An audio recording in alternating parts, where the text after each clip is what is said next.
Hello friends, welcome back to the channel Suma dot Chummi. ಇವತ್ತು ನಾನು topic ಆರಿಸ್ಕೊಂಡಿರೋದು ಮಾತಾಡಲಿಕ್ಕೆ, ನಿಮ್ಮ ಹತ್ರ ಇನ್ಫಾರ್ಮೇಷನ್ ಶೇರ್ ಮಾಡಲಿಕ್ಕೆ. ವಾಟರ್ ಹ್ಯೂಮನ್ ಬಾಡಿಗೆ ತುಂಬ ಅಗತ್ಯ. 70% ಆಫ್ ಹ್ಯೂಮನ್ ಬಾಡಿ ಕವರ್ ಆಗಿರೋದೇ ವಾಟರಿಂದ. ಬ್ರೈನ್ ಟು ಮಸಲ್ಸ್ ವಾಟರ್ ತುಂಬ ಬೇಕು. ನಮ್ಮ digestive system and respiratory system ಅದೆಲ್ಲ ವರ್ಕ್ ಆಗೋದೇ ವಾಟರಿಂದ. ವಾಟರ್ನ ಈಗ ನಾನು ಮಾತಾಡೋಕೆ ಬಂದಿರೋವಂಥ ಟಾಪಿಕ್ ಬಂದು ವಾಟರ್ ಎಷ್ಟು ಕನ್ಸ್ಯೂಮ್ ಮಾಡಬೇಕು, ಎಷ್ಟು ಕನ್ಸ್ಯೂಮ್ ಮಾಡಬಾರ್ದು, ವಾಟರಿಂದ ಬಾಡಿಗೆ ಏನೇನು ಅಡ್ವಾಂಟೇಜಸ್ ಇದೆ, ವಾಟರ್ ಜಾಸ್ತಿ ಆದರೆ ಬಾಡಿಗೆ ಏನೇನು ಡಿಸ್ಅಡ್ವಾಂಟೇಜಸ್ ಇದೆ. ವಾಟರ್ ಜಾಸ್ತಿ ಕನ್ಸ್ಯೂಮ್ ಮಾಡಿದ್ರೆ benefit number 2, so happy moods ಇರುತ್ತೆ, ಚಿಯರ್ಸ್ ಫೇಸ್ ಇರುತ್ತೆ. ಸೊ ವಾಟರ್ ಮೂಡ್ ಸ್ವಿಂಗ್ಸ್ನ ರೆಸಿಸ್ಟ್ ಮಾಡುತ್ತೆ, ಸೊ ಅದನ್ನು ಓವರ್ಕಮ್ ಮಾಡುತ್ತೆ. ಸೊ ಮತ್ತು ವೆಜೈನಲ್ ಇನ್ಫೆಕ್ಷನ್ ಆಗಲ್ಲ ವಾಟರ್ ತುಂಬ ಕುಡಿದ್ರೆ.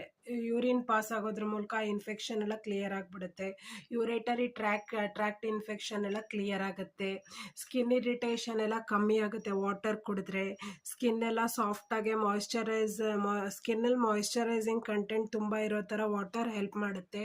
ಸೊ ವಾಟರಿಂದ ಇಷ್ಟೊಂದು ಬೆನಿಫಿಟ್ಸ್ ಇದೆ. ಸೊ ನೆಕ್ಸ್ಟ್ ಥರ್ಡ್ ಪಾಯಿಂಟಲ್ಲಿ ಇನ್ನು ಬೇರೆ ಟಾಪಿಕ್ಸ್ನೆಲ್ಲ ಕವರ್ ಮಾಡ್ತಾ ಹೋಗೋಣ. ವಾಟರಿಂದ ಏನು ರೀಸನಬಲ್ ವಾಟರ್ ಕನ್ಸ್ಯೂಮ್ ಮಾಡೋದ್ರಿಂದ, ಇದು third point. Reasonable water consume ಮಾಡೋದ್ರಿಂದ ನಮಗೆ ಕಾನ್ಸ್ಟಿಪೇಷನ್ ಆಗಲಿ, ಸೊ ಹೆಡೇಕ್ಸ್ ಆಗಲಿ, ಸೊ ಮೈಗ್ರೇನ್ ಆಗಲಿ, ಸ್ಕಿನ್ ಇರಿಟೇಷನ್ ಆಗಲಿ ಏನೂ ಬರಲ್ಲ.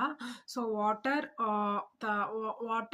ವೆಯ್ಟ್ ಲಾಸ್ ರೆಸಿಸ್ಟೆನ್ಸಲ್ಲಿ ಹೆಲ್ಪ್ ಮಾಡುತ್ತೆ. ಸೊ ವಾಟರ್ ಚೆನ್ನಾಗಿ ಕನ್ಸ್ಯೂಮ್ ಮಾಡಿದ್ರೆ, ಸೊ ಓವರಾಗಿ ಕನ್ಸ್ಯೂಮ್ ಮಾಡಿದ್ರೆ, ಒಂದು ಮಾಡ್ರೇಟಾಗಿ ಕನ್ಸ್ಯೂಮ್ ಮಾಡಿದ್ರೆ ವಾಟರ್ ನಮ್ಮ ವೆಯ್ಟ್ ಲಾಸ್ ಆಗೋದ್ರಲ್ಲೂ ತುಂಬ ಹೆಲ್ಪ್ಫುಲ್ ಆಗಿದೆ. ಸೊ ಸ್ಕಿನ್ನನ್ನೆಲ್ಲ ಸಫಲಾಗಿ ಇಡುತ್ತೆ. ಸ್ಕಿನ್ ಇರಿಟೇಷನ್ ಅದೆಲ್ಲ ಅವಾಯ್ಡ್ ಮಾಡುತ್ತೆ. ಸ್ಕಿನ್ನನ್ನು ಸಾಫ್ಟಾಗಿರುತ್ತೆ ಇಡುತ್ತೆ.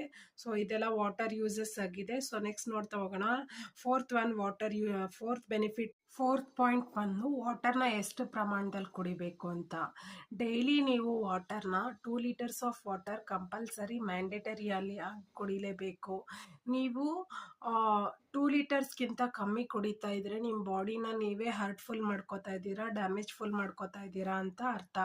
ನೀವೇನಾದರೂ ಈ ವಿಡಿಯೋ ನೋಡ್ತಾ ಇದ್ರೆ ವಾಟರ್ ಕಮ್ಮಿ ಏನಾದರೂ ಕನ್ಸ್ಯೂಮ್ ಮಾಡ್ತಾ ಇದ್ರೆ ಈ ವಿಡಿಯೋನ ಪಾಸ್ ಆರ್ ಮ್ಯೂಟ್ ಮಾಡಿ ಮತ್ತೆ ವಾಟರ್ ಕುಡ್ಕೊಂಡು ಬರಬೇಕು. Daily maximum 3 litres good for health ಕುಡಿಯೋದ್ರಿಂದ. ಮ್ಯಾಕ್ಸಿಮಮ್ 4 ಲೀಟರ್ಸ್ವರೆಗೂ ಕುಡಿಬೋದು. 3 to 4 ಲೀಟರ್ಸ್. 2 ಲೀಟರ್ಸ್ ಕುಡಿಲೇಬೇಕು. ಸೊ ಇದನ್ನು ನೆನಪಲ್ಲಿ ಇಟ್ಕೊಳ್ಳಿ. ಇದು 4th ಬೆನಿಫಿಟ್ಸ್ ಆಫ್ ವಾಟರ್.